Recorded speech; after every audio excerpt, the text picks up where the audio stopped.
such a pleasure for you to be here, really through a week long of activities and events celebrating Founders Week, but culminating in the special event, A Candle in the Dark, where we have a chance to honor and recognize some amazing people.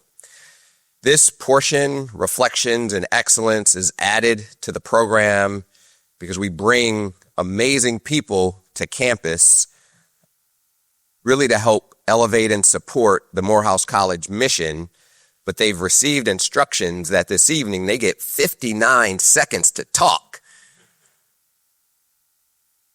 So that would be a missed opportunity for us if we didn't have an opportunity for them to be able to share just some of their thoughts, reflections, experiences on their pathway, on their journey that some of you may take note of and incorporate into your own.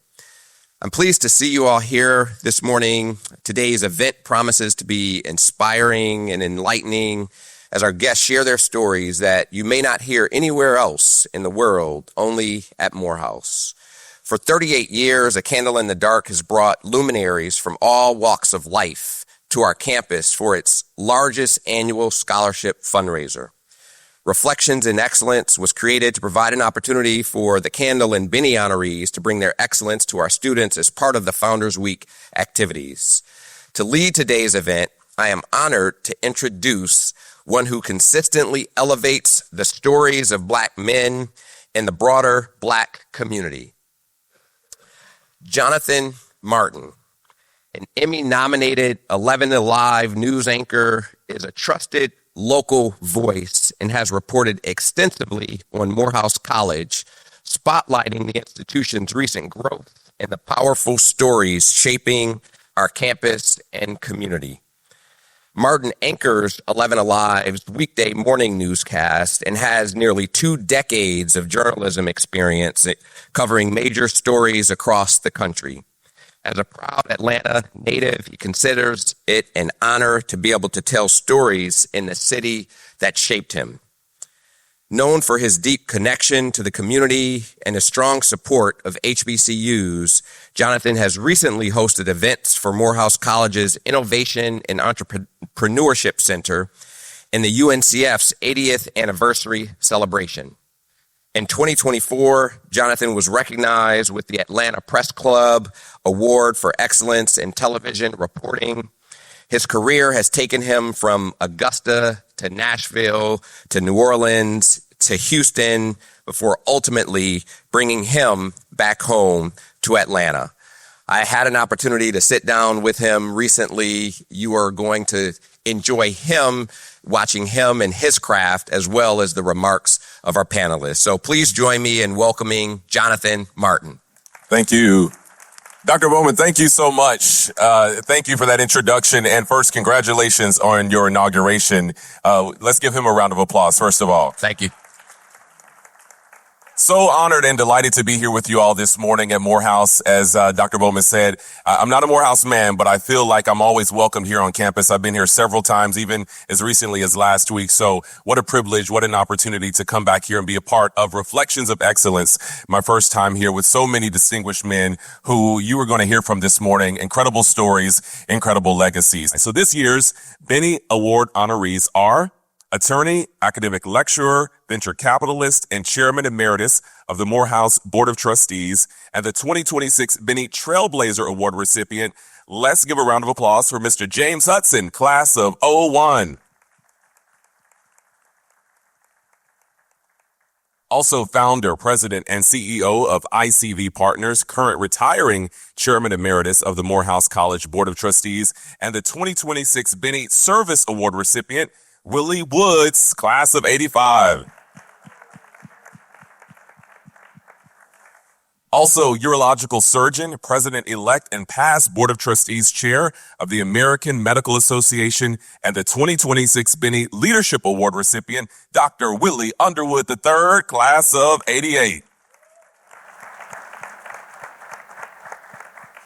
So our 2026 Candle honorees are Mr. Eric Johnson, Chairman, Board of Trustees, and former President and CEO of Baldwin Richardson Foods, the 2026 Candle and Business Award recipient. Let's give it up for Mr. Johnson. Also to my far left, we have an orthopedic surgeon and oncologist, chemical engineer, former NASA astronaut, and the 2026 Candle and Science, Engineering, and Technology Award recipient, Dr. Robert Satcher.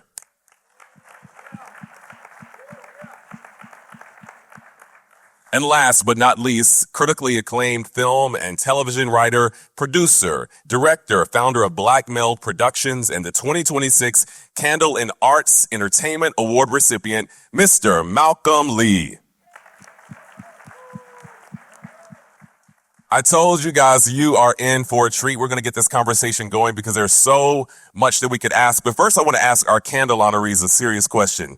Why didn't you go to Morehouse?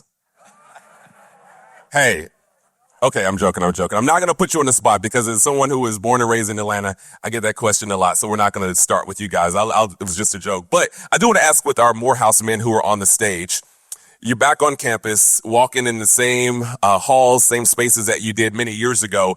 Looking back, was there a Morehouse professor, a Morehouse alumnus who inspired you? And what lesson did you learn from that person? We'll start with you, Dr. Underwood.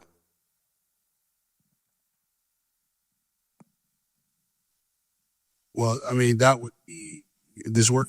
Yeah, that would be Thomas J. Blocker. He ran the health careers thing. And then on, J.K. Haynes. And then we had a lot of other people that just sort of just snatch you as you walk through campus and told you to do better. You're like, you don't know how well I'm doing, but you ain't doing enough. You got to do better. No, but this place is the only school I applied to.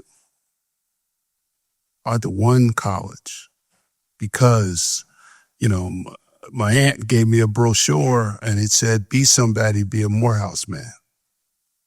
And then she said, they get over 30 Black men in medical school a year. And if you're going to be a doctor, that's where you need to go. And that was it, sight unseen. I'd never been on this campus. Right? Why? Because I didn't care about the buildings. I cared about the soul, the spirit of the place. And that was where I knew I needed to be, and the friendships and everything that I've gained from that. And Blocker and those cats, it wasn't about being a doctor. They said, that's easy. It's about transforming the healthcare system for the betterment of us and the betterment of the world. That's what this place is about.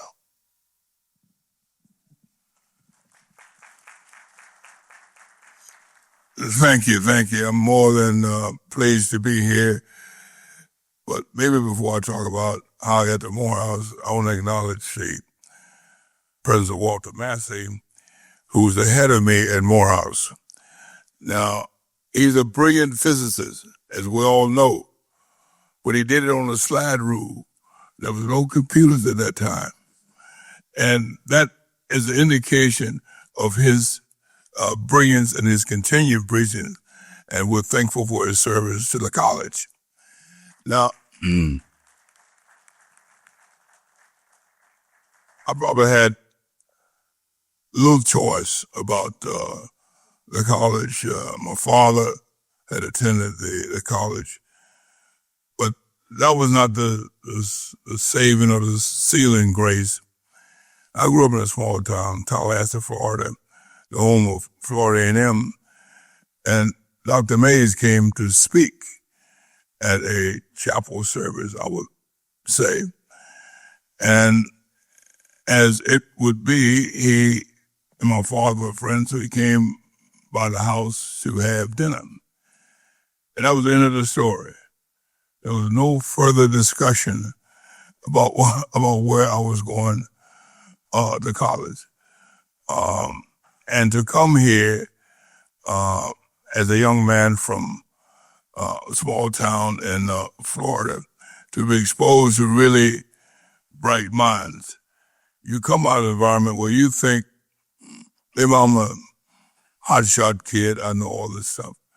When you come here and you find men of equal or better intelligence than you are. So either you would get your game together and come up, or you wouldn't be around here much longer. And so it forced you to think about what you wanted to do in life, who you were, and you come, as they say, as a 17-year-old kid, and hopefully you leave as a 21-year-old man. Thank you.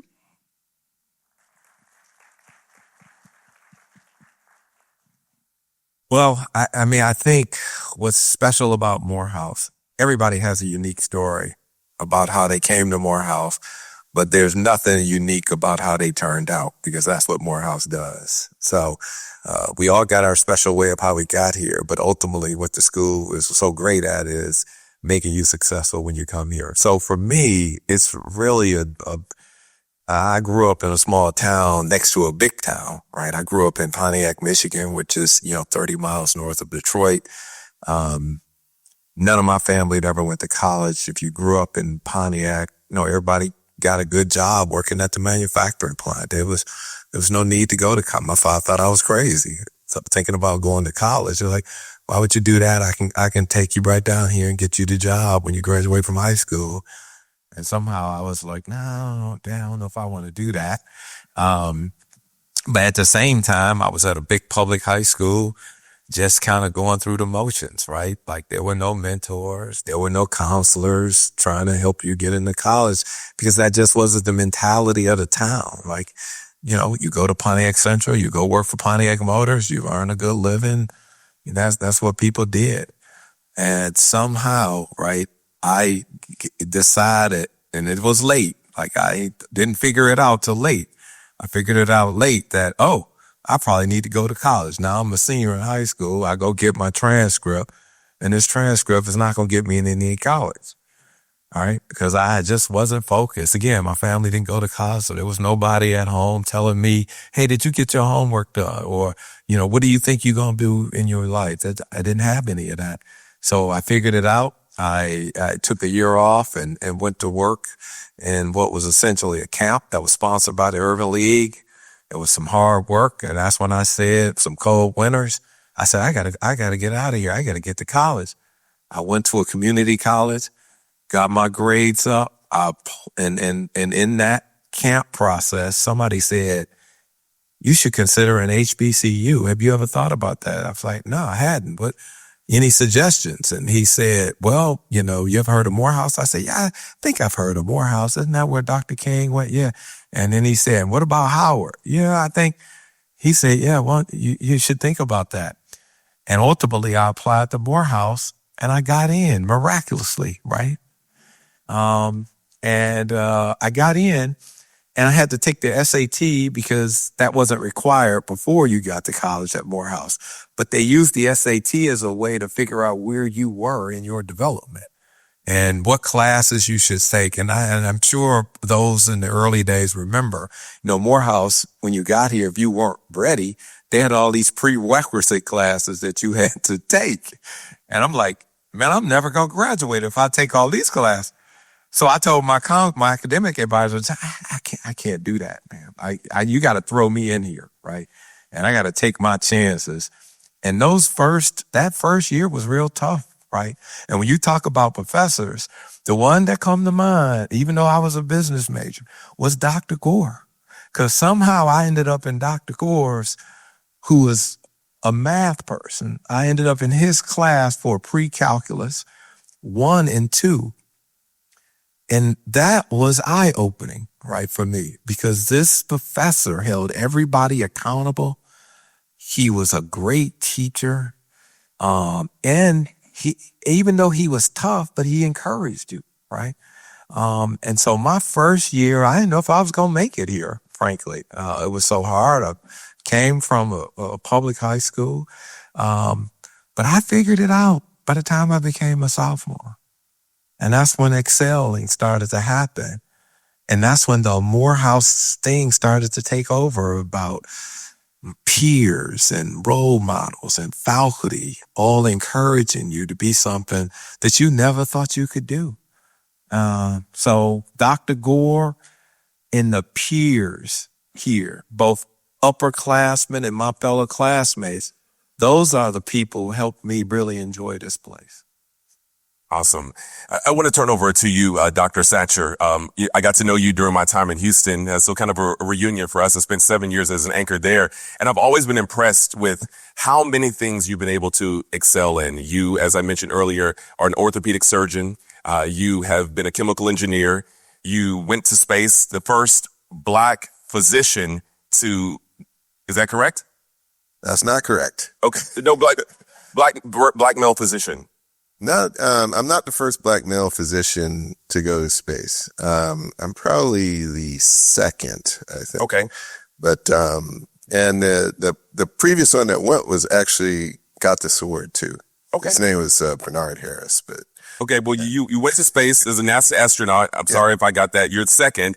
Chemical engineer, orthopedic surgeon, professor, on top of all the other things that you've been able to do. I'm wondering, have you ever felt any pressure at some point in your life, in your career, to focus in one area? And what advice do you have to our young men out here who have multiple dreams, multiple goals, and maybe don't know where to start because they have so many things that they may be interested in doing? yeah, thank you. Good to see you, by the way. And I also felt pressure to go to Morehouse College, just like you. So I get asked a lot, why didn't I go here? And I'm going to defer that question too. Because, I don't think there's a good way to answer it, by the way. But can I see a show of hands of the students out here today? Because that's wonderful. And that's very impressive because, I'm old, but I'm not too old to remember Saturday mornings in college and being up before noon, So it's great to see you guys. Great to see young men out here. Give yourselves a hand, yeah. So, how did I decide to do what I did? I get asked that a lot, and there really was no specific plan. I'm not going to go on and on forever, but I graduated from high school in Denmark, South Carolina, small town, about 3,000 people there, and went to a public school. But I did have, educators as parents, and of course, my uncle is one of your most famous alum, Dr. David Satcher, who actually also got this award. So I'm not the first Satcher to get this award. I'm actually the second Satcher to get this award. But he and my parents and others, of course, encouraged education and sort of just told us to pursue whatever we were interested in doing. And there wasn't a blueprint for what I did. I actually am the first orthopedic surgeon to go into space, the first cancer doctor to go into space. So there was no blueprint, and it was just kind of following what I wanted to do, deciding to dedicate myself to learning and to try to be my best at each phase. And understanding that there's the guidance of others. My uncle, David Satcher, of course, being a very prominent physician, impacted me. I looked at what he was doing. He was an MD PhD, which there weren't very many Black MD PhDs back at that time. There's a few more now, and unfortunately, not enough. We still need a lot more. Hopefully some of you guys will do that. But, and talking to him about what I wanted to do, I just knew I had this passion for going into medicine, but I also wanted to do research, and he was the one that kind of put that idea in my head. Oh, you could do both, do the MD and the PhD, which I ultimately did. And for space, that kind of was just an unintended, I would say, outgrowth of some of the research that I did, because I got involved with research looking at the musculoskeletal system. And I happened to be out in the Bay Area on the West Coast doing my residency. And one of the principal investigators I was working with was at NASA Ames, where astronauts came and trained. And so in the process of being out there, I met some astronauts. Actually, I met one of the astronauts who I ultimately flew with on my mission. So a fateful meeting. And that's what really got me focused on being an astronaut and going into space. And the rest, just was very fortunate. So I would encourage, you guys to really, at this point in your lives, think about what you really like doing and dedicating yourself to it. Try to be the best. I know that they teach that to you every day. Just the sky's the limit in terms of what you can do if you do that. Even in these hostile times, still the sky's the limit. Awesome. I wanted to go to you, Malcolm. We've loved your films, The Best Man, Girls Trip, among many others. We've read your books, and you have excelled. Your cousin as well, Spike Lee, of course, the Morehouse Man. And we have all watched you just soar in this industry. And I know there are a lot of young men out here who have goals and dreams of pursuing a career in arts and entertainment. But sometimes you hear that voice, sometimes it's mom and dad that say, don't do that. There's not a job maybe guaranteed for you, or the industry is shaky. How do you protect your vision as a creative, as someone who has the vision and the talent when others may not see it? Yeah, I mean, I'll answer the question about why I didn't go to Morehouse. No, it's not. It's really because my brother was already here, and I did not want to be known as Kenyatta Lee's younger brother. I wanted to blaze my own trail. So that's that. This for starters.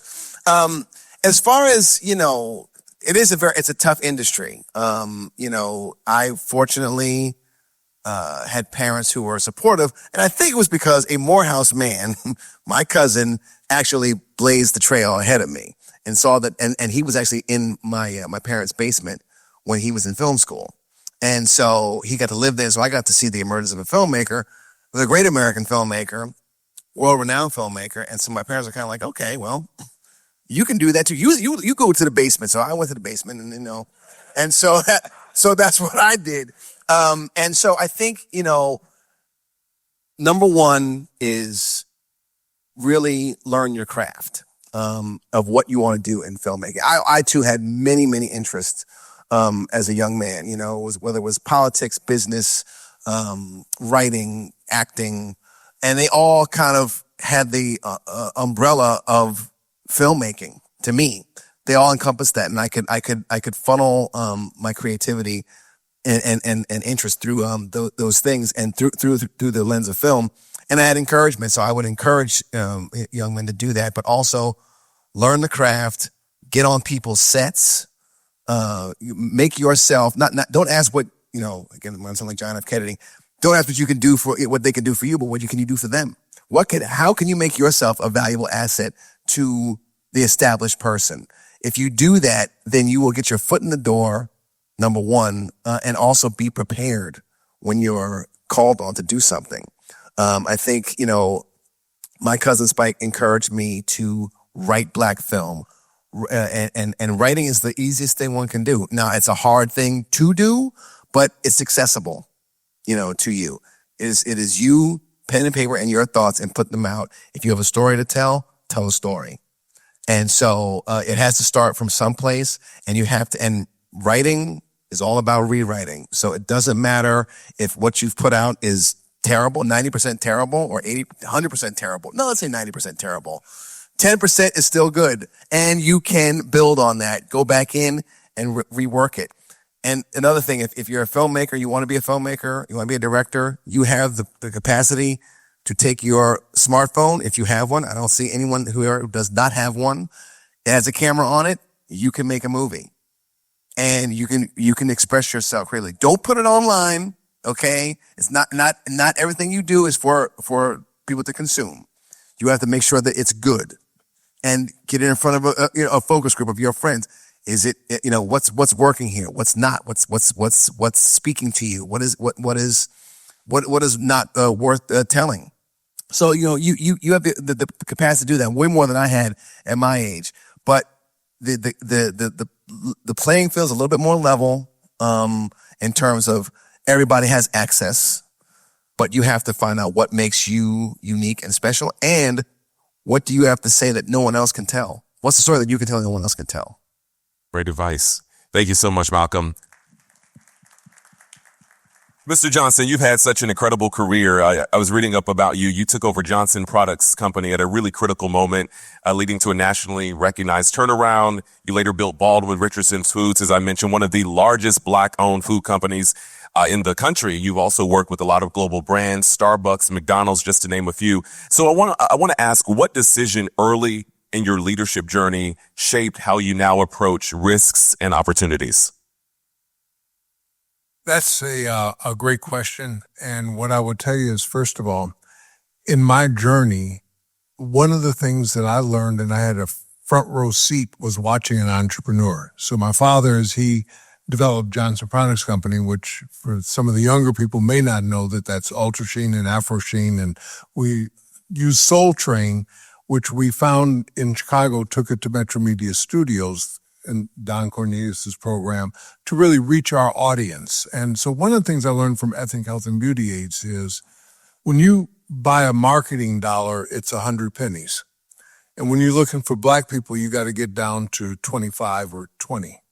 If you're looking for women, you're down to 10. And if they're between 35 and 50, you're down to 2 or 3 cents. So you better be accurate. And you need to have excellence. When I got into running Johnson Products Company, it was after a lot of competition, and the company whose stock had been $50 at one point, because Johnson Products was the first African-American owned company to ever go public, was now trading at $2.50.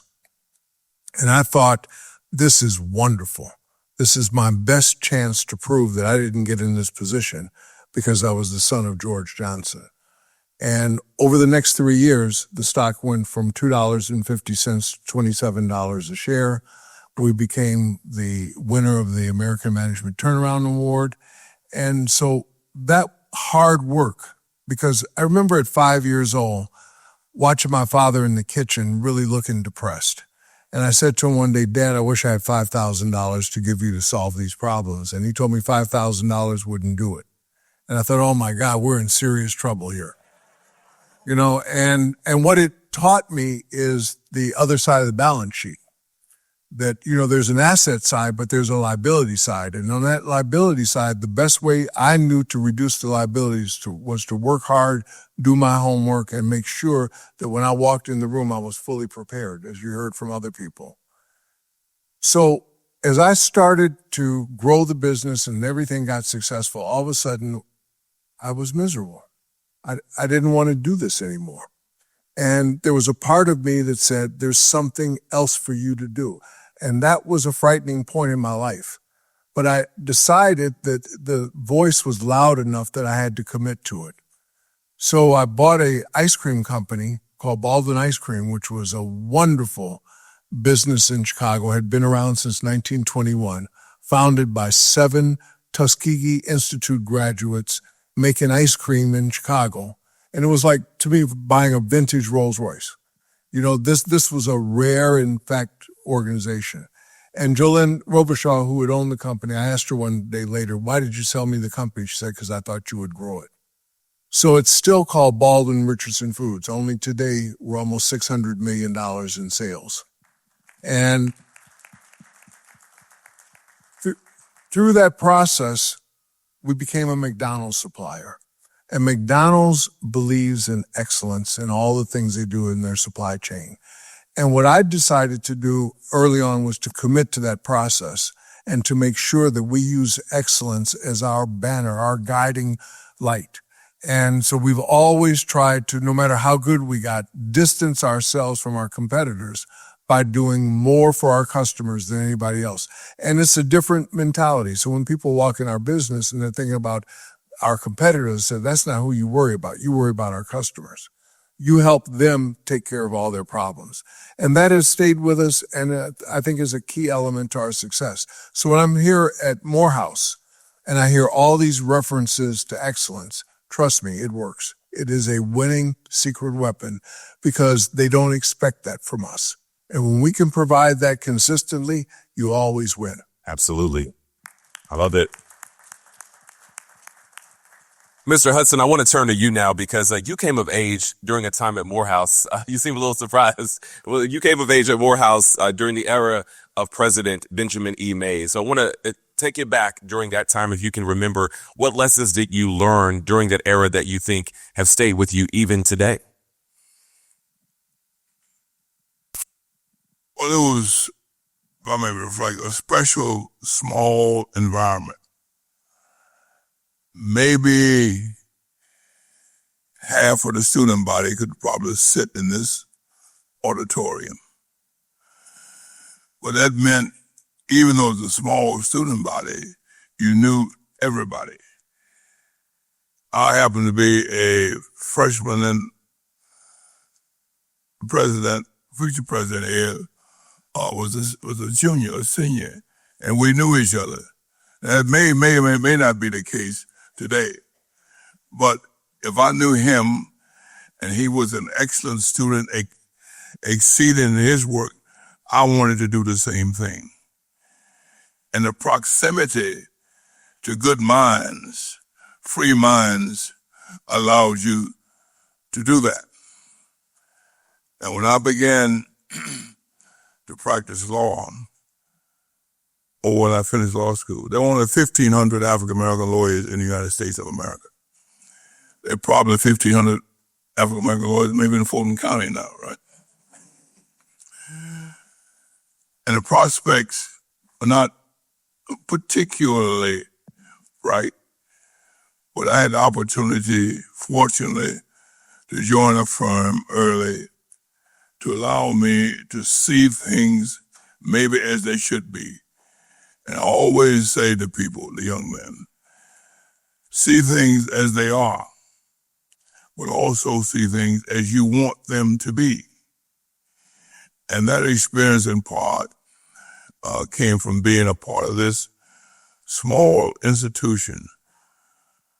Now, we complained about going to chapel service 4 times or 5 times a week. You might be sleepy, you might whatever.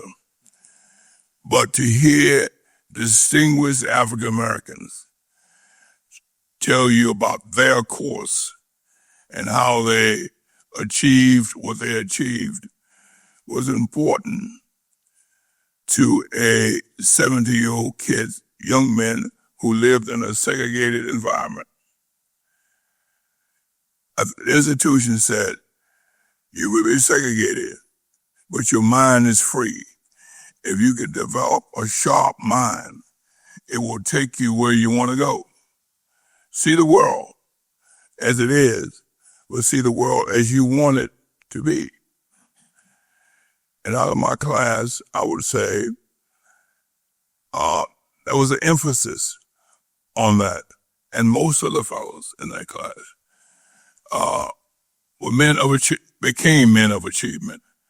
We went off to graduate school, the medical school, the law school. Now, I think that Dr. Mays maybe didn't have, well, let's say this. His view was to train the mind and you would go the highest point you could do in education. That didn't necessarily mean that you were a lawyer. Like, his respect was for the PhDs, honestly. But so we who were not in that track had to kind of prove to him there was a great deal of worth in what we were undertaking. And that stuck with me as I entered the law practice. When I entered the law practice and the field that I became deeply involved in, municipal finance, there weren't any guideposts. There were no African-American lawyers. But it was a coincidence of the rise of the African-American politician, Detroit, New Orleans, Oakland, California. And you went to them and convinced them that you could do the same work that someone else had been doing for the last 15 years or 20 years or forever for them. Honestly, that was a cartel. It didn't just exclude African-American lawyers. It excluded other lawyers as well. There were around 5 law firms in New York that monopolized and had to work. So you had to convince the politician that you were as good or better then the cartel, and that began to break it down. There was a red book. You had to be listed in that book before you could do underwriting work. And the first two lawyers in that book were David Lewis of Detroit and myself. We began the notion that this work could be done, and we did it. So this small environment of thinking men provided the basis of the things you can see and the things you may want to do. Absolutely. Thank you. Thank you so much, Mr. Hudson. I want to turn to you, Dr. Underwood. As I mentioned earlier, researcher, physician, and now president-elect of the American Medical Association. Congratulations to you. A big role for you. I want to also take you back, if you'll take us back rather, and reflect on your Morehouse experience and how it shaped your commitment to leadership service, and really what you do now. A big part of your role is addressing health disparities in our community. And can I just say something outside of that for a second? Absolutely. I promise I answer. You're the honoree. All right. Afro Sheen, the book, read it. If you haven't read it, read it. I'm telling you, read it. Some of the stuff that they're throwing on this stage, I'm like, where's my notebook? I need to understand this. 'Cause I'm gonna say the brother over there, he'd tell you this, but when in orthopedic surgery, there was a no blacks allowed rule in orthopedics. Sorry, he ain't talking about it, but it was a no blacks. So we ain't letting no blacks in orthopedics. That was the last frontier. That and neurosurgery. And urology had a handful, when I slipped through. And what he's talking about is true, right? I mean, this stuff, it is.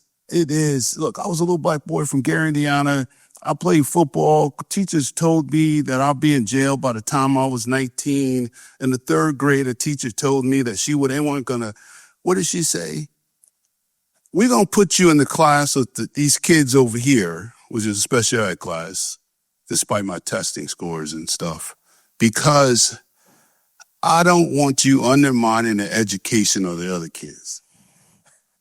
I mean, that's wow. I'm in third grade. I'm like, what? What are you talking about? They were like, no, you go over there. And I was with them for 3 years.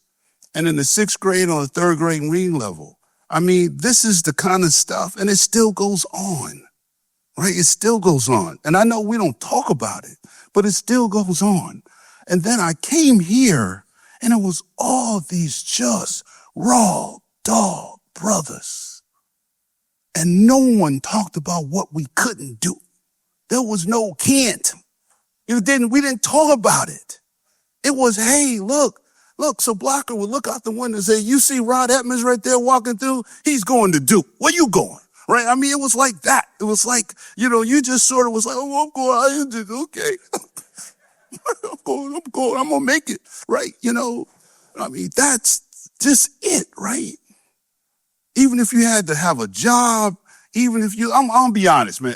What was it? McDonald's, Burger King. I used to go there and beg for food. I had no money. I had jack, right? But what I did have was brothers, teachers, and an environment that basically said, this is your world to create it. Yes, understand the world that we're in, but create the world that we deserve. That's it. The world that we deserve. So now when I get to this thing, and I'm a urologist, and my co-resident, we're the first blacks at SUNY Upstate. She's the sister, Tracy Small Wilson. And we're sitting there, we're like, okay, what are we gonna do after this? And I said, I'm gonna do prostate cancer. And she was like, what? I said, I'm gonna do prostate cancer. Because how we thinking about prostate cancer in black men is all wrong. They're saying it's genetics. You dying because you got bad genes, right? And then when I started doing the work and showing that black men were 1.5 times more likely to be diagnosed, right? But they were half as likely or twice as likely to die and half as likely to receive treatment as a white guy who had a cancer that wouldn't kill him when a black man had a cancer that would. So I got a cancer that's going to kill me, and I don't get treated because white guy gets treated. His cancer going to never kill him, right? But I don't get treated, and my cancer is going to kill me. That makes no sense, right? And you got a brother from our macro sitting in there. I mean, it's at the same time, and come along, and we're talking about how do we move this thing forward and having a different conversation. And that led to all the other stuff of people saying, well, black men don't do this, black folks don't do that. Well, that's all BS. So whatever room you're in, it doesn't matter. You're a doctor. It doesn't matter, right? You're a journalist in business, right? You in the media, right? You're putting forward movies. All we did was say, wait a minute, something's wrong. And let's tell a different story. And let's show a different image. And let's create a world that doesn't exist, but the world that we deserve. Right? That's it. I hope that answered the question. I'm not. Look, I want to ask one more question here, Mr. Woods, and then we'll take a couple of audience questions. So be ready for that next. You built a career in private equity investment, managing hundreds of millions in capital, and also at the same time prioritizing your service to community, including institutions like Morehouse. So when you look at different industries and places that you enter, how do you decide what's worth investing in, and what do you look for in a company before you decide to invest? Good question. I got to tell you, this is so inspiring being up here with these brothers, right? Because again, we all have unique stories, right? But what Morehouse has done is not unique, right? Because that's what we do, right? We take circumstances and people's situations, and then when you come here, you learn who you are. And you get the confidence. And I couldn't echo more what you said. That's how I was at my school too. Like, man, like, you can't go to college. What are you thinking? Like, you could go work at the manufacturing plant. And then when you get to Morehouse and you see these brothers and the pressure is on because you now have no excuse, right? Everybody here look like you. There's no discrimination. Yeah, a little bit of politicking now. We got to say that with the professors, right? But it's on, right? And the next brother is going to work for Chase Manhattan Bank. And, well, where are you going to work? What's your summer job? And it is good competition, but at the same time, you know, every brother here is helping you. How can I help you? Who can I connect you with? Like, let's practice. Like, it is truly, truly a unique environment here. And all you young brothers, I can't emphasize enough how glad y'all chose to be here, right?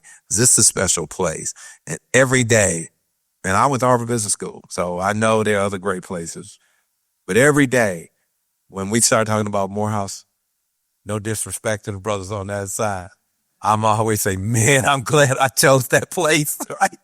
I'm so glad I'm a part of that clan, right? Because that's a special group. Back to your question, right? About business. You know, again, I've done something unique, right? There was not a lot of black-owned private equity firms when I started my firm in the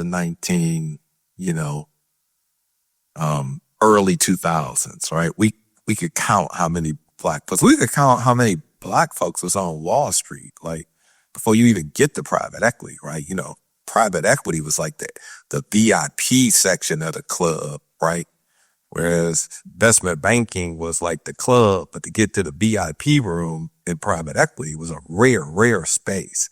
And ultimately, you know, you had to develop a strategy around what are you going to focus on and then pick criteria. The investment business is a hard business, right? Because you don't control a lot of elements of it. So ultimately, I had to figure out where I wanted to play in that market.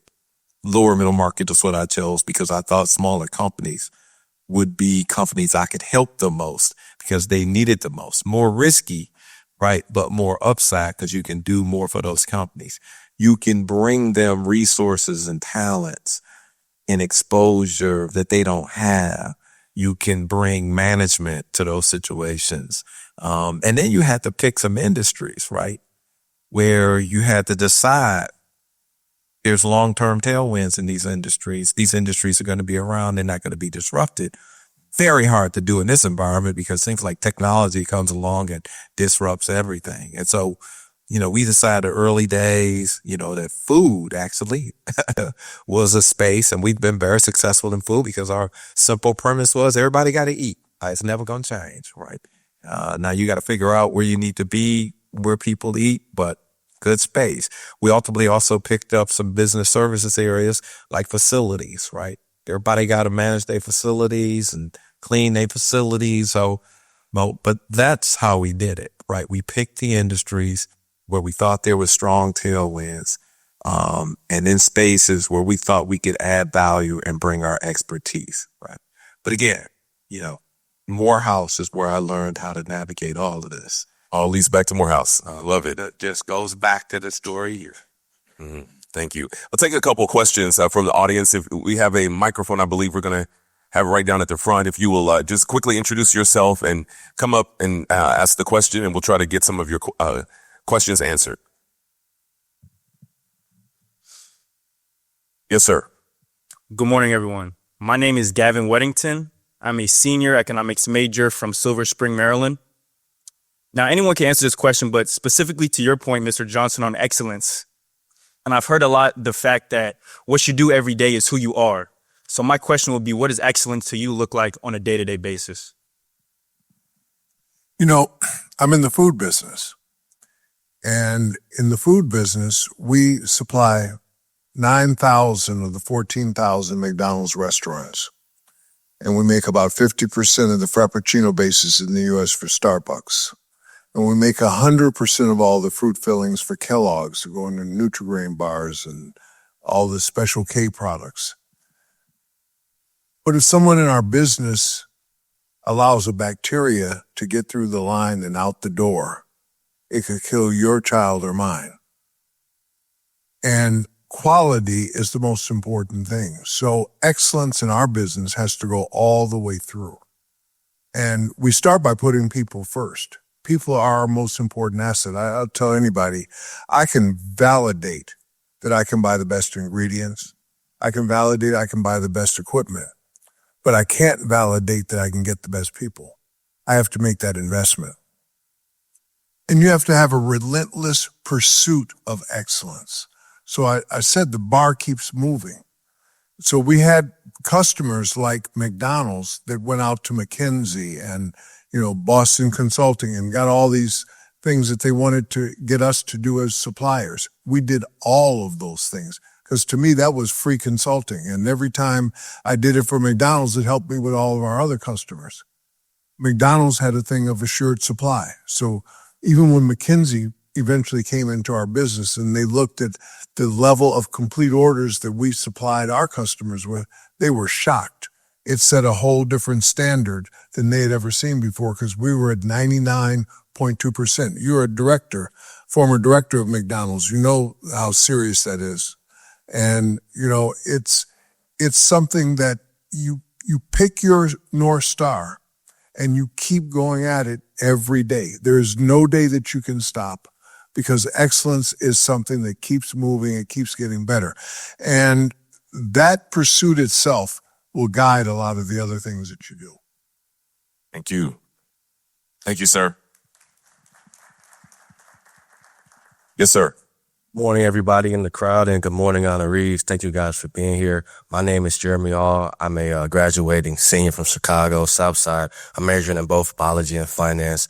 Before I ask my question, I want to ask if you could just dig deep when I ask this. Approximately, there's around 8 billion people in the world right now, right? And we all have one thing in common, and that's that we can all quit at one point in time. And I want to ask whether that was here at Morehouse or outside of Morehouse. What was that point in your career that you had that option to quit, but there was something inside of you that said, if I quit, I don't know if I'll be able to hold myself accountable, for this. And anybody can answer that question. I mean, I think for me, I've had, several moments like that, where, I thought about quitting. And it started early in my life. And it's a valuable lesson, right? So when I was in middle school, I was the top wrestler in the city. So I won the city championship in the 8th grade and the 7th grade. It's fine. I can't believe how much I weighed. I think 75 in the 7th grade, 85 in the 8th grade. So I was certainly the smallest guy. I go to high school, and there are a lot of great wrestlers in my high school. And I started out at 98. And the guy at 98 was the state champion. And then the way wrestling works is you got to wrestle off every week to wrestle in the match. So it was a JV and a varsity team. So I finally found somebody I could beat at 112, even though I weighed 98. And I'll never forget, we had our first wrestling match at our high school. And I told you I went to a big high school. And our high school basketball team went to the state championship twice. Really good basketball team. And they were playing and we were wrestling. And so all my friends came to see my first wrestling match. It was a dual match with an opposing team outside of Pontiac. And so my first matchup, I was excited. Man, in like a minute, this guy balled me up. Bam! The referee hit the mat. That meant I had got pinned. I was in shock. But it's a dual match. I got another chance, right? I get out there with the next guy. Bam! Same thing happened. I couldn't believe I'm supposed to be this best wrestler. And all my friends are watching this because the basketball game is starting later. And I'm in tears. They was like, Willie, what happened? And I was like, I can't do this. I'ma quit. I can't believe this. And I dug deep. Coach said, don't do that. It's okay. You're just a freshman. And I didn't do it. And by the time I was a senior, I went to the state championship. Thank you. Thank you. Curious though, did any of you all have maybe a breakthrough moment? It didn't necessarily have to be something publicly, but a breakthrough moment maybe personally that got you to the next place? I would answer that question as well. You can. Well, yeah, I was going to comment on his question because just realizing that some of my experiences have been, kind of unusual. Just as part of when we were training for the astronaut stuff, they basically teach you how to save yourself, basically, if you go down in an aircraft into water. And that, I don't know about you guys, but that was something which was particularly kind of frightening to me, just to think about it. And so one of those moments where I wasn't sure I could actually, pass the test. What they do is they actually it's almost like a Houdini thing where they strap you into your seat, which is, kind of a 7-point harness with stuff around your legs, because that's what you wear in an aircraft cockpit. Blindfold you, right? And then you go into the water, and it's supposed to be an aircraft that's top heavy. So it goes in the water and it flips upside down. And so they blindfold you because it's supposed to be at night, the worst possible, condition if your aircraft goes down. So, I was a good swimmer, but still that just kind of, for whatever reason, really was something that was very worrisome to me and wasn't sure I could do it. And so, I'm there with my other trainees, and a couple of them did it. They happen to also have some military background, so I think they had done it before. But then here comes my turn, and we go in, thing flips upside down, which is completely disorienting.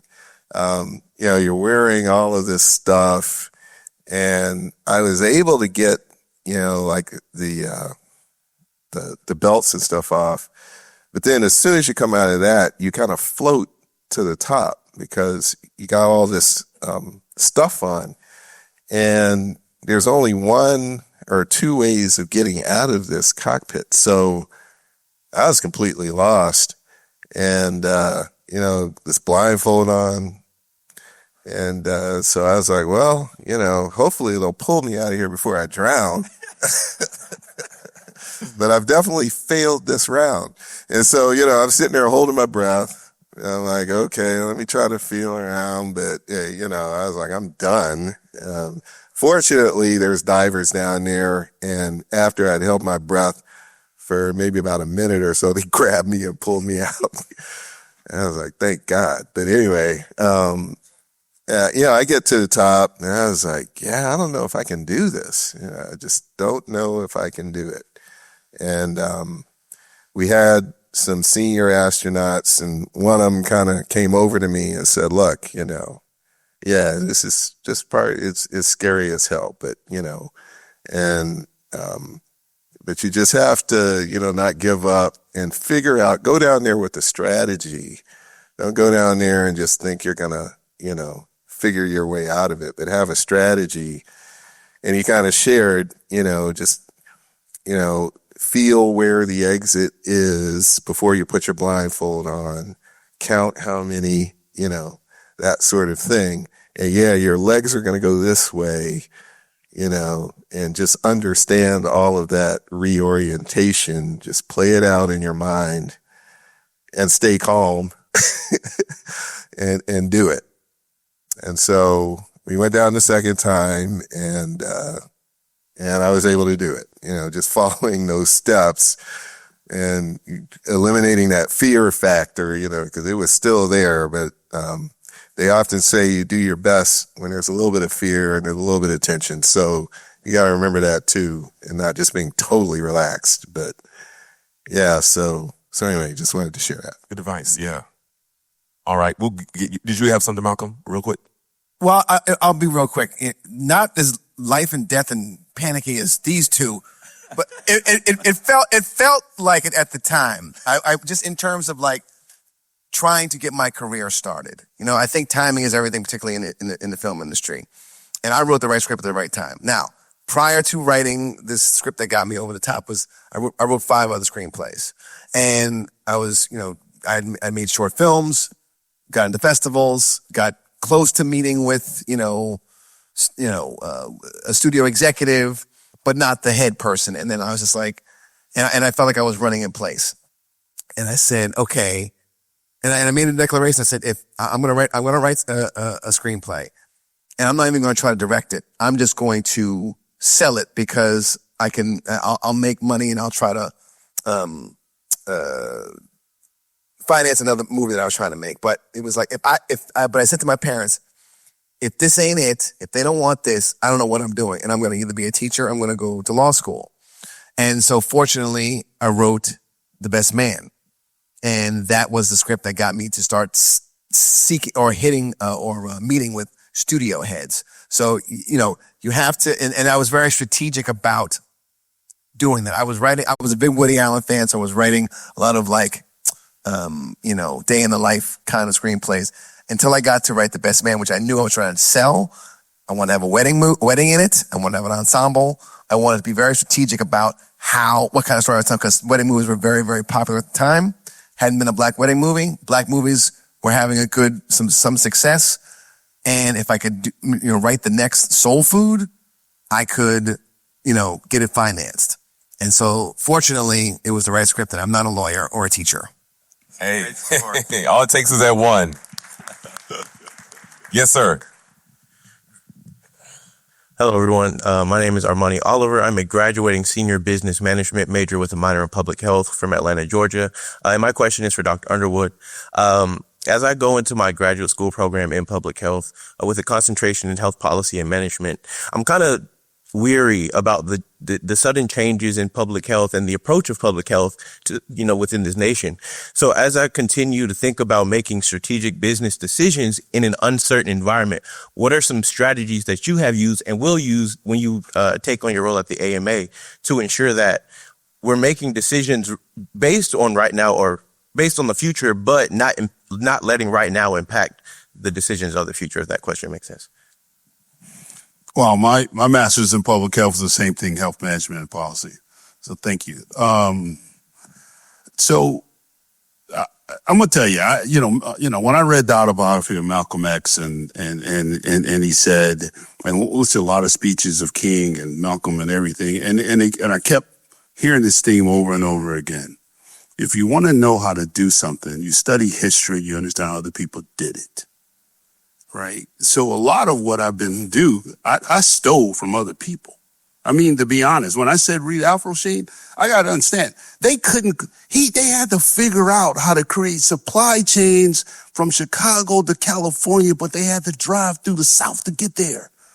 Right? You think about it. You were right. You were there. Your kid, your father's trying to figure out how to make this stuff happen. So if they could figure that out, and I could figure out, well, how did they think it through?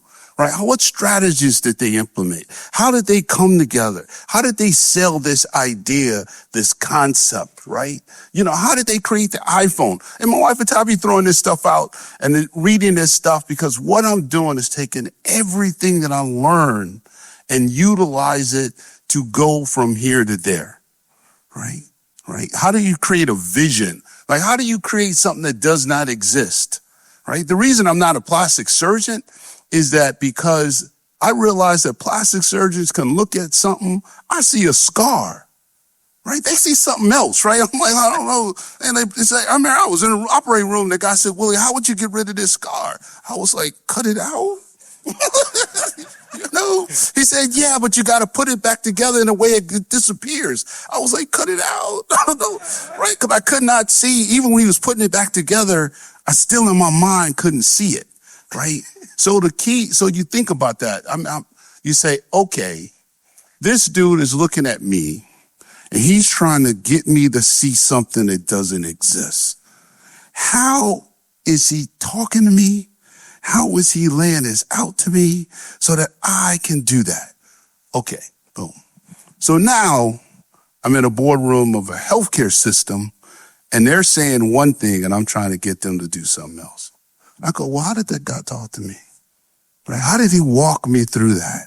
How did he get me to see something that I couldn't see? It's the exact same thing, right? So right now, learn. Read. Suck the brain of the people up here who've done some incredible things, not just in their fields, then take that and say, how do I use this over here? Right? How do I take that understanding and sit down and walk other people through this? Because I see something that they don't see, right? I see that Black people can be healthy. They deserve to be healthy. That their lack of health is not they got bad genes or because they don't care about their health. Just like they say we don't care about education and all this kind of stuff. None of that is real. So how do we go from where we are to over there? I'm stealing from other folks, right? A.G. Gaston, right? So that's what you got to do. Steal from me, steal from us, right? But make it happen. But understand, that's the last thing I'm going to say. The one thing to understand is this, that if not who, right? If not you, who? Right? Right? No, there's no cavalry coming, right? It's us. And we have to do it. It's not, hey, so I'm going to tell you two stories. One I want to tell you about quitting, but I'm going to tell you this one, I think. So my mother calls me up and she saw this thing on TV about some person with schizophrenia and they, all this stuff that happens. My mother calls me up and she says, what's going to happen if you don't make it? And I said, well, I guess I'm dead. So my mother said, oh my God, okay, right? So she hangs up the phone and then my grandmother calls me an hour later and she says, I just got off the phone with your mother. She says that if you don't become a doctor, you're going to kill yourself. I was like, what? I said, Granny, that's not what I said. What I said was that if I don't make it, I must be dead. That means I died on the way, right? That I died, right? Because the choice is death or making it, right? You ain't got nowhere else I'm going to go. So that's all I'm saying. So when you talk about quitting, you got to deep down in that. Well, what happens if I quit? Who else is going to do this? Nobody. Okay, I got to do it.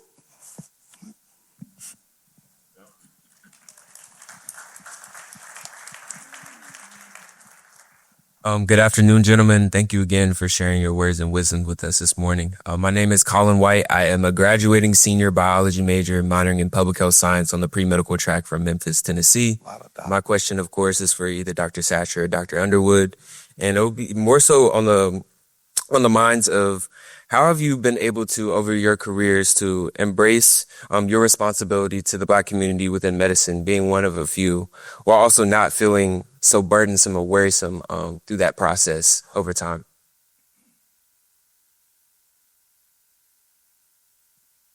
Yeah, that's an excellent question. And I think, Dr. Underwood's remarks kind of touched on that we have a unique, I would say, opportunity. And it's to sort of bring the best of medical care to bear on the Black community. And it's important to recognize that, important to have that as part of your motivation, I would say. And we don't always do the best, admittedly, and I'm talking us leaders, and who call ourselves leaders, of making that known. I think we need to be a little bit more vocal about it, just doing a little self-critique. But I think we need to be a little bit more vocal about that. And we need to do a little bit better about ensuring that continues and it continues to grow in our respective fields. In the field of cancer care, it's been a real problem throughout the years, not just prostate cancer, but breast cancer, others, where the basically outcomes for us have been different, and for no good reason. It's really just some of the institutionalized barriers and assumptions that come along with, racism and how it's embedded and baked into a lot of the policies and approaches. And that translates all the way down to how, physicians interact with individual patients. They bring this baggage that, that's not really apparent. And you don't know until sometimes it's too late, because decisions have been made and you've been triaged in certain directions. And, so it's a real tough problem, but it is us who have to get that figured out. And we need to go into it thinking that we're here to do that. We're not here to just, be another cog in the wheel. We're here to make a difference and bring our unique talents and perspectives to bear on this difficult problem. And just to pivot too, and I'll hand it back to Dr. Underwood. Oh, by the way, that's why I didn't become a plastic surgeon either. But anyway, in exploration, space exploration, I just think about the remarks of Charlie Bolden, who was the first African-American leader of NASA. But he just talked about, you think about our history and just all the difficulty that we've overcome. And it's such a unique history. And, you think about the challenges of exploration, discovery, change. It requires sort of the things that we've shown we're able to do. So, going into difficult circumstances, hostile circumstances, figuring out a way of surviving. And when you're on a spaceship and when things go wrong, that in fact is a lot of what you have to do. But thinking about ways of surviving, well, heck, we've shown for hundreds of years that we have, that talent and that we can get it figured out and still survive and thrive. And he always ends it with, when I think about who we need to, lead exploration into space, he says, I always think the most qualified people are people who look like me. And so I took that, and I take that with me also in terms of my approach to what I do in the medical profession and others, that I think, people that look like me are the best qualified to take on these very difficult problems. So. I mean, that's the, it's interesting. So I hear, I'm trying to figure out how to explain this. So there is a switch that I think has happened, right? So at and it's somewhat of a generational switch, but some not, right? So we came along. So remember, I was born in 1965, right? So I was born in the middle, and then coming to the civil rights movement, right? So then we come along and we're the first in the room, first this, right? We're watching some things. So mountains were expected, right? We just expected it. Oh, there's a mountain. Let me start climbing, right? Now I get questions and people like, well, what do you do when there's a mountain? And I'm like, climb. I don't understand, right? Right? There's a wall. Go underneath it, go over it, knock it down, do whatever, right? So that's why when I think about this, the answer is that how do we do it? We just do it. Right? And, we say, how do I figure this out? What's the strategy? They're about to put me, what do you say? They're going to harness me into this thing, blindfold me, dump my ass upside down in the water and say, figure it out or drown and we might save your black ass. I mean, right? I mean, he's hoping to save me. They go, no, we ain't saving him. Let him hang down there for a little longer. See how long he can hold his breath, right? Right? I mean, you think about that. That's our lives. Right, that's what we do, right? Okay, great. Oh, let me think this through. Unleash that strap. Okay, see, I'm up and out. Peace out, right? And the last thing we'll say about this, brother, I told him this today, but we had a career development award, the same one. He was a couple years ahead of me. So he comes in, and this is my first meeting, his last. He comes in. And he's like, I'm going to space. Peace out. I was like, oh, okay. So I'm going, how do you become an astronaut? I'm like, whoa, I got black astronauts? Oh, I guess they do, because I sit next to one. I mean, right? So the thing, how do you do it? You do it. You figure it out. Yeah. So that's what we need you to walk through life with, that attitude. You told me that the door is locked. And then you reach in your pocket, pull out the fob, open the door and walk on in. Not that, the door is locked. What am I going to do? You didn't knock it on the door. No, I got a key fob. That's what the education is about, getting your key fobs. So you can walk in all the doors that they want to lock. They can lock them. But it's your brain and intelligence is what gets you in. And then once you in, you will see that if there's anyone in there who deserve to be there, is you. And there's a whole bunch of folks who in there don't deserve to be in there. Man, far, yeah. You had a quick comment as well. Yeah, I just wanted to comment that, in my life, I've had two things I'll share with you. Strategy. There are 19 ways to skin a cat. And the guy that's talking about there's only one way to skin a cat totally lacks creativity. And then the other thing I believe is that difficult things take time. Impossible things take a little longer. Yeah.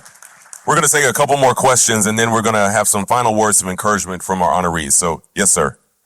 Good afternoon, everyone. My name is Joe Norrington Reeves. I'm a junior majoring in philosophy and economics with a minor in leadership studies from Chicago, Illinois. And you all have talked about the importance of education, the importance of thinking, critical thinking at that. And the question that I have is really open to everyone. And in an era where cognitive processes are conflated with actual cognition, what is it that you think that we should do to make education, critical thinking, and these things more valuable? Because it seems like from my perspective as a member of Gen Z, our generation values the path of least resistance versus the path that is actually going to warrant the most development. So what is it that you think that we can do to shift the narrative from devaluing education and making a quick buck to actually developing the person, developing the man and the mind? It was a good question. I'm stumped. I mean, well, look, I guess if you say it's like a brother just say just now, it's like, you know, hard things take time, and you know, like first we can't believe any of that. You don't want the quick thing, because the quick thing is going to be quickly taken away. You know, so I think it does take time, and you have to master your craft. You have to study it. You have to make sure that you are, you know, going to the ends of the earth and reading, like you said, and just filling your brain. Not everything is in our heads, so we have to like keep pushing. So I would say mostly that. Let's say it's not limited to you or even your colleagues individually how you move. It's a collective, and it may affect not only you individually, your family, but countries and how they move. And I say that because maybe the best 4 or 5 years of my career I spent in London as representative of the United States on the European Bank for Reconstruction and Development. The bank purpose was to restructure the economies that had been destroyed by the Soviet Union. And what you learned in that environment, a couple of things. One, the due respect for the rule of law. If you don't have that, it just won't work. And you see that now, if the situation in Russia and the Ukraine is not resolved appropriately, and I say appropriately with the rules and the guidelines in place, the system won't work. So it is not just limited to you as an individual and how you think and see things, but it affects the environment in which you are part of. And as long as you are part of that environment and you keep your integrity and your North Star, and you're making your mind press by and your brain work as a free mind, you will do all right. Thank you. Thank you. Well, I have no idea how to follow up after a question like that. But good afternoon. I am Leonard Weaver, software business finance major from Maxwell, Tennessee. And my question to you all, sorry, let me get closer. I'll start by saying that we are afforded a very special experience going to HBCUs, and especially a prestigious HBCU like Morehouse. And being in a space like this, it is very easy to be comfortable with the excellence in yourself and around you. So my question to you would be, how do you operate in spaces outside of these, like white spaces, to be specific? Because sometimes I myself find it hard to be comfortable in those situations and to exude the excellence that I know personally I can show and present, because oftentimes we are looked down upon and we are underestimated in those spaces. I want to tell a story. So I was a resident at UConn, and we were the first blacks to come through there, right? So really, and there were 4 of us that started, and the first one was 2 sisters, 2 brothers. The other brother was gone in less than a month, like straight up. I don't know what happened to him. One day he was there, the next day, right? I think he was gone a couple months before I knew he was gone. So I put that in the context of the environment, okay? So my second year, I'm in the room, and the residents are in there, and one of the attendings in there. And this is what she says. I'm in the room. Willie Underwood, I can't stand him. Like, I'm okay. I'm like, what? She don't want me? I can't stand him. She said, and there's a whole lot of attendings here that can't stand him either. But when the crap is hitting the fan, he's who we calling, because he's going to take care of it. And I was like, oh, okay. Right. So you can't get caught up in that stuff, right? You got to do you, right? I came here you got to walk in the room and say, I came here to kick butt and take names, and that's what I'm going to do, and you're going to like it or not like it, right? None of that matters, man. I got medical students, I don't even know their name. I mean, classmates, I don't even know their names because I didn't care. Like, I come here to take care of business. And if you do that, there will be people who will like you, but be nice. I mean, be a decent human being. I'm not saying don't be that. Don't be a jerk. But I'm saying it's obvious that when they see you, they know why you're there. And yes, there will be people who like you.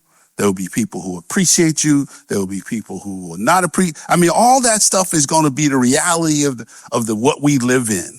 But you can't get like, oh, they don't like me. I mean, because that's what they want. Because that's when your mind starts messing with you, right? But if you just say, look, why am I here? I'm here to get this piece of paper. There's a piece of paper with my name on it. And on this day, you're going to give it to me.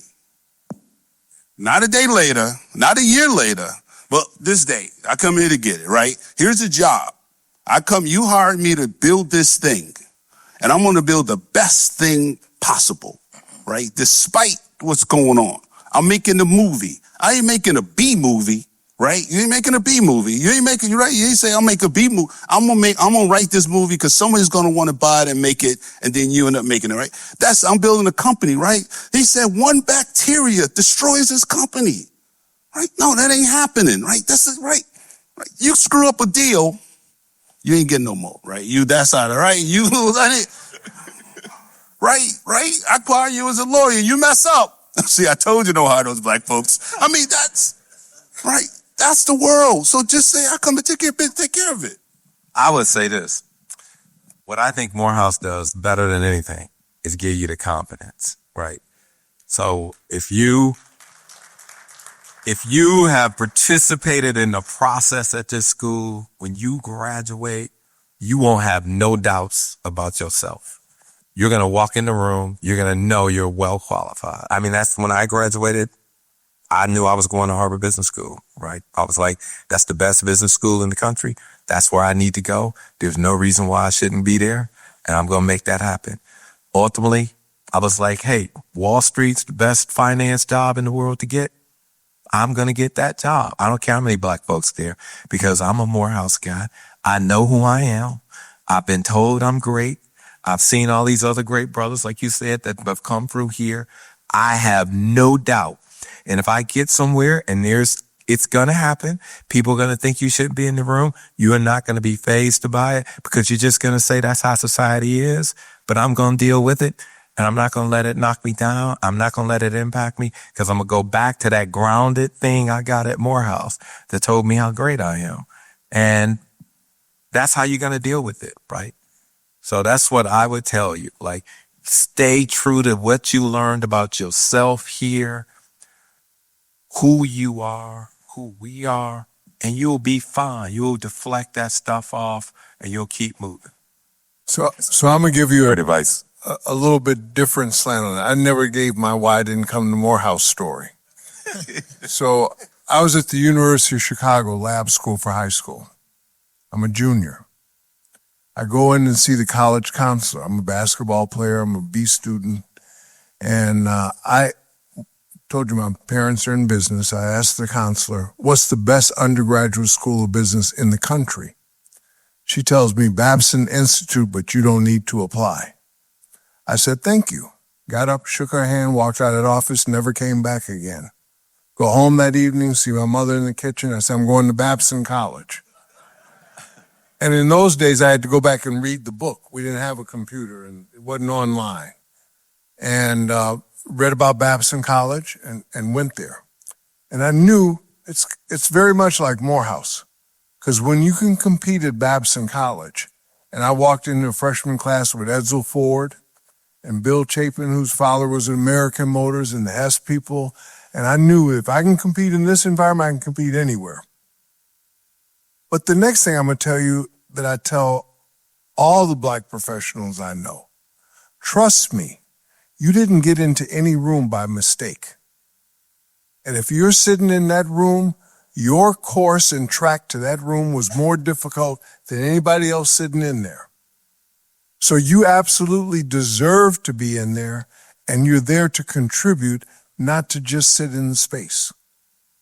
And when we take that attitude and walk in there and do the things that we need to do, we get all kinds of respect. Yeah, absolutely. Thank you. Great question. Thank you. Thank you. Good afternoon. I appreciate all of you gentlemen for speaking today.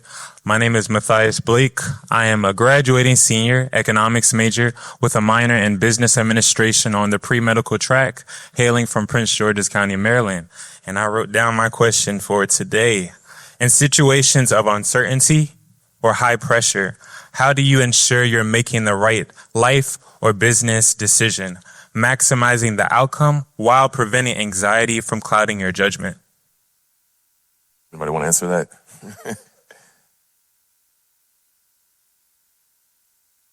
The same rules that put you in the game allow you to succeed.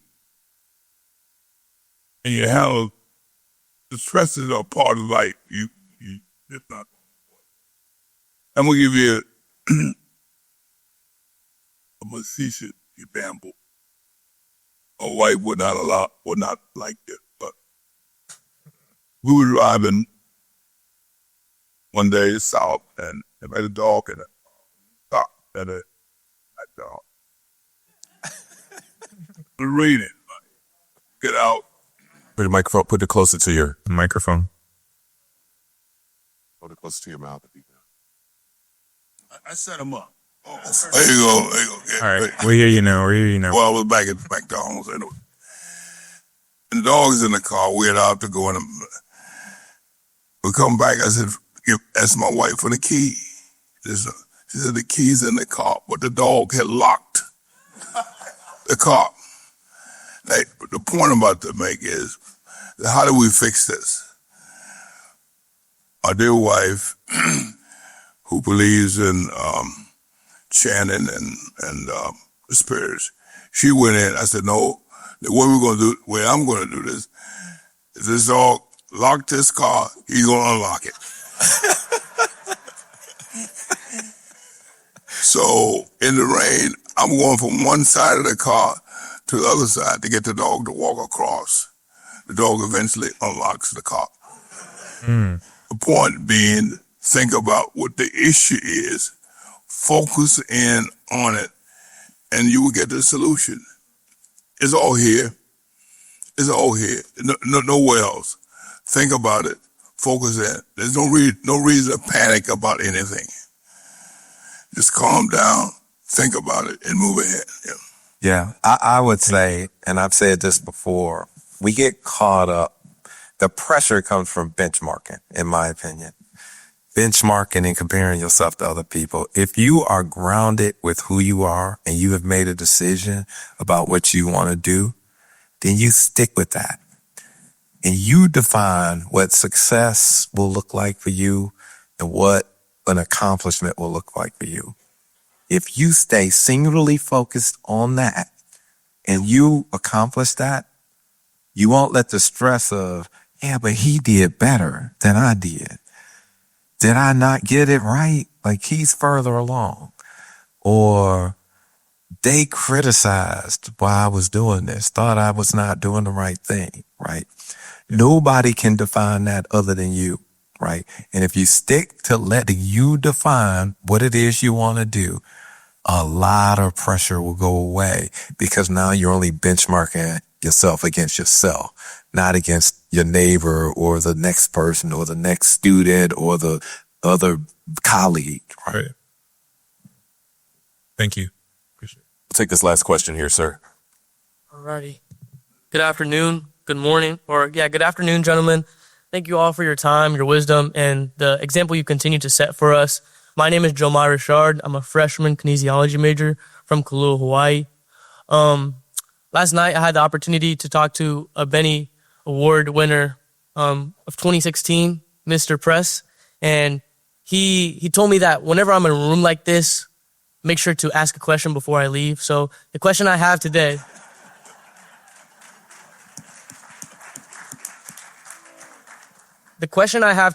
is, as Black men entering medicine, how do we ensure that we are not simply surviving within the system, but actively protecting, mentoring, and uplifting our brothers within it. Particularly as it seems as though like many protections put in place in the past are being dismantled during current times. Yeah, it's just an active commitment to it. It's not going to happen passively. It's just if you commit yourself to it, then you'll make a difference that way, and you'll figure out ways of doing it. Specifically, we should make sure that people at lower levels of training have the information that they need to be successful. And just there's a number of organizations that particularly do a good job in terms of connecting people who are further along in the profession with students and medical students, et cetera. So being involved with organizations like, National Medical Association, et cetera. No offense to AMA, I'm sorry. But, and now AMA, obviously with the leadership that Dr. Underwood brings there. But being connected like that and committing yourself to it so that we don't have to reinvent the wheel. There have been, people that come before us that have broken down these barriers. And I think some of the confusion that happens nowadays is thinking that, this hasn't been done before.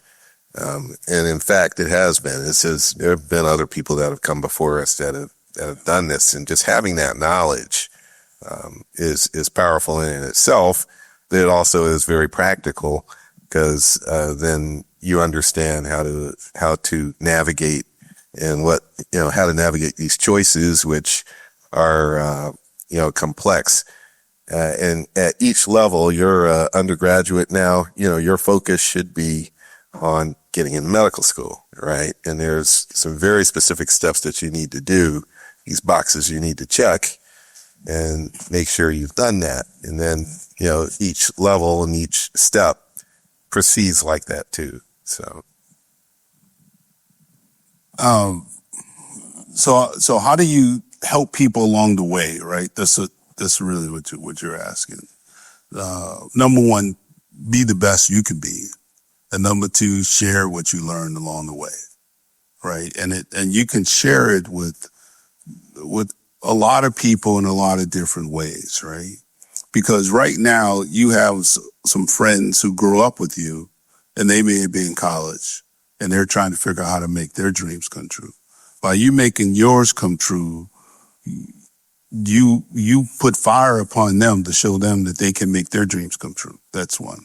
Secondly, every place I've worked, like the sisters who are working there in various different jobs, like as I'm leaving at the end of the day, I first start a whole thing where I'm just chatting with them, talking to them, getting to know them. And then I'll ask them, they have kids. And then finally I'll get to this question. I say, how come you guys never asked me this question? And they said, what? They said, what did my mother do for me to help me get here? And they say, what? I say, you have aspirations for your children? They say, yeah. I say, well, why not come you never asked me, how to help them? And they go, because we didn't think we could. And I said, let me tell you some stuff. So I started sharing about how the brain works and learning and preparation and stuff. And that's just all the time, to the point that our youngest daughter, my daughter, who's, she used to piss her off when she was 5 and 6. Why are you talking to him about, I'm sure you told him about to read The Richest Man in Babylon and Art of War. You're doing all this stuff. But that's sharing, that's our blessing. And I believe that I've got an opportunity and blessings because I've just decided that all that I have, I'm sharing it with the world along the way, right? And that's how I end up getting the award that I got that brought me into the American Medical Association that led to me doing all the things that I've done there and becoming the 181st president. That all came out of me just sharing and helping other people along the way about how they make their dreams come true, regardless if it's in medicine. A lot of it is in medicine, but that's sort of just it. And I believe we do that, right? We just do that. So someone can be a little intentional. Thank you. Thank you.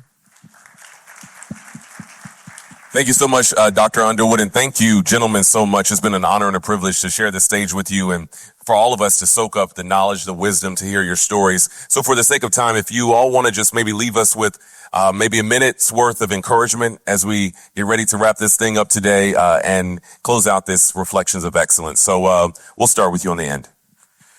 Yeah, I mean, I've really enjoyed the discussion here with all these distinguished gentlemen. We could spend all day talking about our experiences, right? And what I would leave with people is it's multiple ways to be successful, not one way, right? There is your career, and you all should focus on that. But there are other ways. There is service to the community, service to society. I can tell you as you get older, those things are going to have the same value to you as your career, service to your family, and what you are able to accomplish that, you're going to get the same good feeling that you got about pursuing the career. And I know when you're young and you're at Morehouse and the pressure is on to get a good job, to get in a good medical school. By the way, I always hear that we ain't producing enough doctors at Morehouse no more. That just can't be true, because there must have been a lot of doctors that came up to the mic today. But we all are super, so yeah, give ourselves a hand. I guess, Dr. Bowman, I guess we back at it, right? But think about the other ways you want to be successful outside of your career, because that ultimately is what's going to make you a more fulfilled person. Thank you. Johnson. Thank you. My friend says that the college is producing, maybe not all the questions came from people who were thinking about going to medical school or right? I'm sure we have some lawyers around here. The profession is still honorable. It's been given a bad name by the guy who occupies Pennsylvania Avenue now. But let's ignore that. And what I think you learn here is being part of an environment that respects you and respects the mind that you have. It's up to you. It's up to you singularly to take advantage of that opportunity. Don't waste it. It won't come around again. This is a special place where your mind can be developed into the things that you want it to be. And I just say, always think about things as they are. Be realistic, but think about the world as you would want it to be. Great advice. Yeah, man. Ditto. I'm just going to say this. I mean, I just want to say read. Leaders read. Read. 1. 2, if you don't have a vision board, create one. And the idea of success, there's mental, spiritual, emotional, financial, right? They all come together, and intellectual. And as you go through life, ask yourself, what are you creating, right? Because in the end, we're all going to be gone. We're going to be dust. And what's going to be left behind is what we contribute to the world. That's really it, right? I plan on leaving a whole bunch of money too, but the it's not the dollar. Is what the ability to have those resources allows you to be able to do.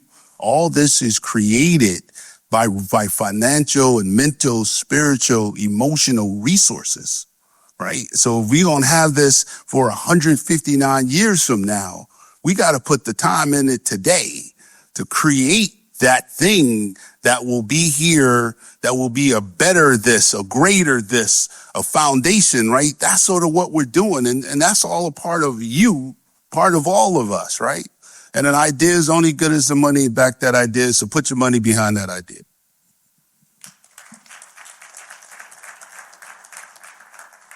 I think for me, and probably for all of us, if we think about it, passion is one of the most important things in your life. Because when you're passionate about something, when you really have that desire You don't have to worry about getting up in the morning. You don't have to worry about how hard it is. You don't worry about how long the day is because you can't wait to come back at it again. In my life, I've been very blessed that I've always been able to do the things I was passionate about, even when I was not doing things that appeared to be that way. So I came out of college, whatever I did at Johnson Products was fine. I left. I went to Procter & Gamble, spent 3 years, got a good basis. Came back to the company, had a different idea. Then when I felt that inside of me said, do something else, I did it.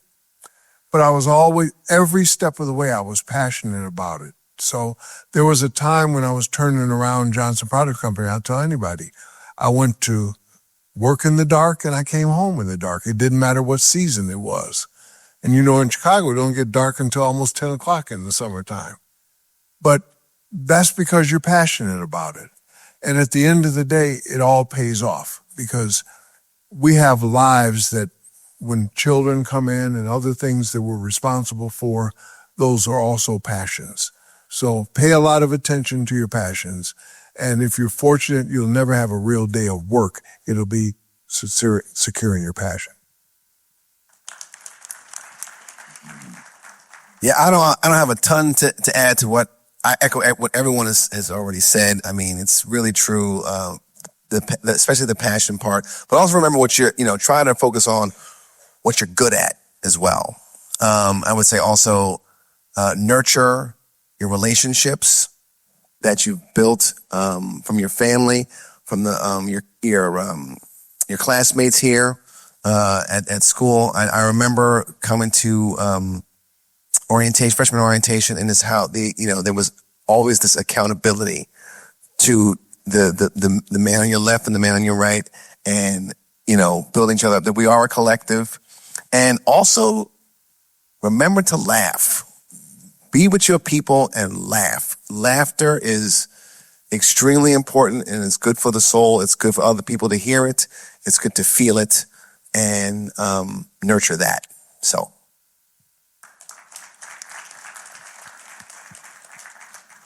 Just two quick bullets. Finding what you're good at. I just wanted to echo that. That's very important because sometimes when you're passionate and playing out, it's just, what you're good at that's going to carry you through in terms of like having a job or, just some of these more pragmatic things. So definitely understand what you're good at and use that to your advantage.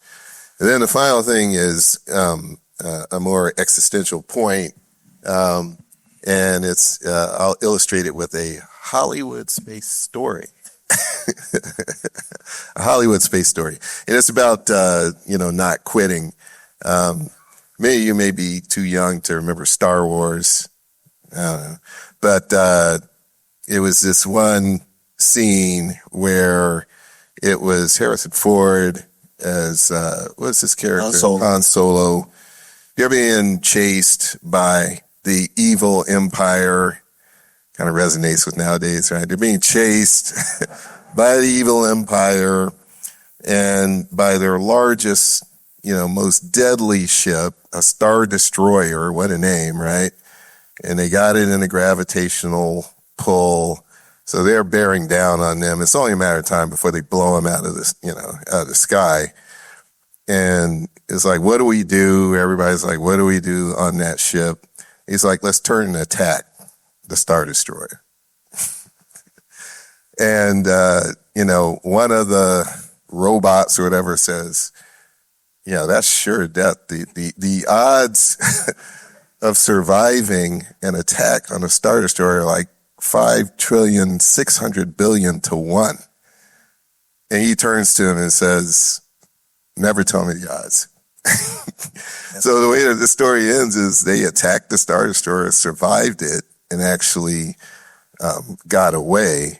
But the bigger point is, again, stay calm, don't quit, and the only way that you guarantee your failure is by quitting. So you guarantee your outcome that way. So don't quit. Don't quit. Thank you, Dr. Sanchez. Hey, one more round of applause for our Bennie honorees, our Candle honorees. And we want to thank each of you for being here and sitting through and listening, and as I said, soaking up so much knowledge. An honor for me to be here. Thank you again, President Bowman. Thank you to all of the staff here at Morehouse for having me here. And we hope that you enjoy the rest of this Founders Week. Be safe, be great, and we will see you later. Thank you so much for being here this morning.